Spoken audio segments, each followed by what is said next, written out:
Andy, I want to start with you first, because on Wednesday, we heard the Attorney General, Merrick Garland, talk about the search warrant. He said that he signed it personally. Let's listen to this. I personally approved the decision to seek a search warrant. Second, the department does not take such a decision lightly. He says they don't take the decision lightly, yet there was such an escalation here, right? President Trump says there was cooperation. He was handing things over. He was working with the agents that were in charge of this case, yet they went from 0 to 60 within the matter of weeks. That's right. Your take on where we are right now? You know, Jackie, I think he was goaded into saying that he reviewed it personally, because we went through several days where the coverage of it was as if he was a spectator, as if he was a passenger on the ship, not the captain of the ship, which the Attorney General is supposed to be. So I think a lot of his statement the other day was theater in that regard to correct that impression. Ultimately, I think he's going to be sorry he said that he personally reviewed this warrant, because, you know, we're talking a lot about the classified information aspect of it. This warrant is so open-ended, and it so defies the Fourth Amendment's requirement that a warrant specifically describe the things that the agents are allowed to seize. This is a general warrant. This is basically what we have the Fourth Amendment to prevent. It's so, I mean, you just mentioned before, every shred of paper that was generated by the Trump administration can be collected under this warrant. It doesn't have to have an iota of connection to classified information or classified intelligence. And I'm glad that you brought that up. I just want to read part of the Fourth Amendment for everybody. The right of people to be secure in their persons, houses, papers, and effects against unreasonable searches and seizures shall not be violated. No warrant shall issue but upon probable cause supported by oath or affirmation, and particularly describing the place to be searched and the persons or things to be seized. Now, they did unseal the warrant, but that doesn't really give us that much information, right? No. We really need to see that affidavit in support of the search warrant to understand what was certified there. We have to see the search warrant affidavit to get the probable cause. But what I would suggest to people is we continue to talk about the 11 boxes of classified stuff. There were 45 boxes taken, 45. So they took, math is not my big speed, right? So, but there's an awful lot of boxes that don't have anything to do with classified information. And if you look at the warrant, they not only were able to take every shred of paper, the way this worked was if they found a box that had one low-level classified document in it, they were able to take the whole box, its contents, and any boxes that were next to the box. So there was no limitation on this whatsoever. It's not about classified information. And what about this latest news that we're hearing from Lucas, that a Trump attorney certified in June that no classified material was at the Trump estate? I mean, we're really digging into the weeds here on what is classified, what wasn't. Maybe it was marked, maybe it wasn't. But essentially, that attorney would be putting his entire career, reputation, everything on the line and making that certification. He was, and I'll get to that question in a second. But first, I mean, that Donald Trump was accused of espionage. This is the guy who put America first, who was looking out for American jobs, American industry. He fought China to get better trade deals. He was going after the Germans to shut down the pipeline with the Russians. He wanted NATO to pay more money. He was trying to secure the border, making sure we had the dollar as a reserve currency. He was all about America.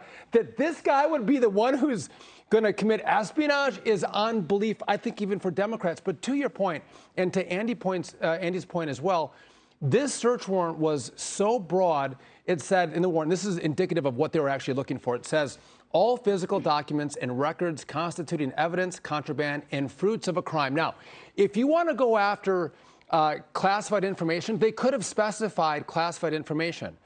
They didn't. They're looking for fruits of a crime. So what does that mean, Jackie? It means that this is really an extension of the January 6th hearings. They're looking for more evidence of crimes for Donald Trump. And this is the umbrella in which they're doing it, saying it's classified information. Donald had secret information in regard to nuclear weapons. We're going to use that pretense to get information to try to convict him in regard to something else. And it's so broad-based. One last point. It's not just boxes. They can get pieces of paper. They could look in teacups.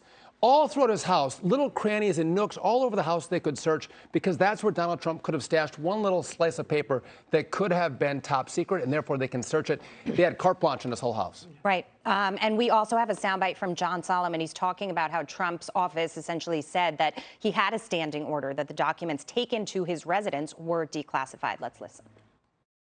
This is from President Trump's office. It just came in a few minutes ago. President Trump, in order to prepare the work the next day, often took documents, including classified documents, to the residence. He had a standing order that documents removed from the Oval Office and taken to the residence were deemed to be declassified. The power to classify and declassify documents rests solely with the President of the United States. The idea that some paper-pushing bureaucrat with classification authority delegated by the President needs to approve the declassification is absurd. Tammy, your reaction. Well, I think that that speaks to kind of the heart of the matter here, right? Is that people can't forget that Donald Trump was the president. Someone like Hillary Clinton was not the president. Sandy Berger was not the president. Everyone else does not fall under this framework. What I think they don't want to admit, maybe can't stand, is that Donald Trump was the most powerful man in the world, and he was the decision maker. And so I think these arguments are going to come down to that kind of a push about whether or not you can deem something that way that's still stamped, that it's not classified, if there's some paper pushing that needs to happen or things need to be crossed out. If that's our argument, this was a mistake. And it also, we have to remember, and there's so much information, that this warrant was approved, I believe, 3 days before the raid. So full 72 hours seems like not so urgent at some point with that regard. But also remember, I think it was the day before he was set to go into the New York Attorney General's office for a deposition regarding another issue. Within 90 days of an election, it seems like so many things happening so conveniently as a distraction in some sense of like a piling on. And the American people notice this. This becomes the issue for the FBI, is legitimacy and how much this piles on to what we've been dealing with for the past 7 years. And we're noticing that he has not been affected so much before, and even the Democrats have noticed that unless this was some huge smoking gun, this was too much. I'm going to read a little bit from the Espionage Act because it was included in the warrant. And it reads specifically, whoever being entrusted with or having lawful possession or control of any document, writing, code book, signal book, sketch, photograph, photographic negative, blueprint, plan, map, model, note, or information relating to the national defense through gross negligence permits the same to be removed from its proper place of custody or delivered to anyone in violation of his trust or to be stolen, abstracted, destroyed, or shall be punished by a fine of not more than $10,000 or by imprisonment for not more than 2 years or both. Andy? No.